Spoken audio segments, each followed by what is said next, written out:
Good afternoon and welcome to Nasdaq Trade Talks. I'm your host, Jill Malandrino, Global Markets Reporter at Nasdaq. I'll be coming to you live from the Crypto Evolve 2019 conference in New York City, meeting with the top thought leaders in the institutional digital asset space. Helping me kick off coverage, we have Matt Trudeau. He's the Chief Strategy Officer over ErisX, and we're going to take a look at the benefits of a unified platform for digital assets. Matt, it's great to have you back with us again.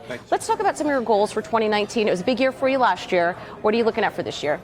This is a great year for us. We have really 4 goals that we've set out for this year. The first was to launch our spot market, and we did that. We announced that officially in April, so that's number 1, that's done. The remaining 3 are to secure a BIT license with the New York Department of Financial Services. We're well into the process on that. To secure a DCO, so a derivatives clearing organization license with the CFTC, and we're well into the process on that. And then provided we get the DCO, we intend to launch a futures market this year as well. So we're 1 out of 4 so far. We've got a lot of projects going on for 2019. Let's talk about this, the DCO license pending with the CFTC. You're currently a DCM. What's the difference between the two? Sure. So the DCM is a derivatives contract market, and that allows us to run a CFTC-regulated futures exchange. So where people can trade and center of price discovery and liquidity. The DCO allows us to run a CFTC-regulated clearinghouse where we can take custody of assets and clear and settle trades. And this is where you become that unified platform for digital assets. What are the benefits of having the spot and futures market side by side? Yeah, I think we're fairly unique in that regard, even when you look at traditional commodities. So there's some efficiency for firms like producers, and in this case the producers being mining companies. If they need to hedge their inventory or need liquidity in the spot market, they can do that conveniently on a single platform.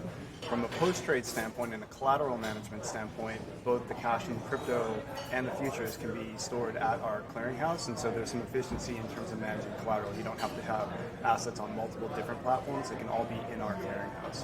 What are some of the challenges institutions continue to face? Yeah, there's still a lot of infrastructure that needs to get built out, and I think that we're going to make a significant contribution to that.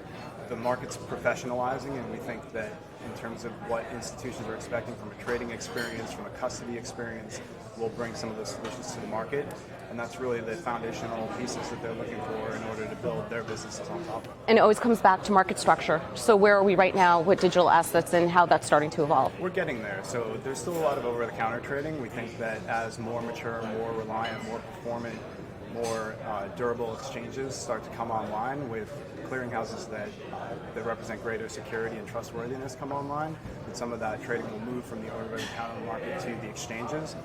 So I think from a market structure standpoint, we're still a bit fragmented. Hopefully we're going to see some consolidation. That would be my prediction over the course of next year. All right, Matt, as always, great to catch up with ErisX. Thanks for joining me. Thank you, Jeff. And thanks for joining me throughout the day. I'm Jill Malandrino, Global Markets Reporter at Nasdaq.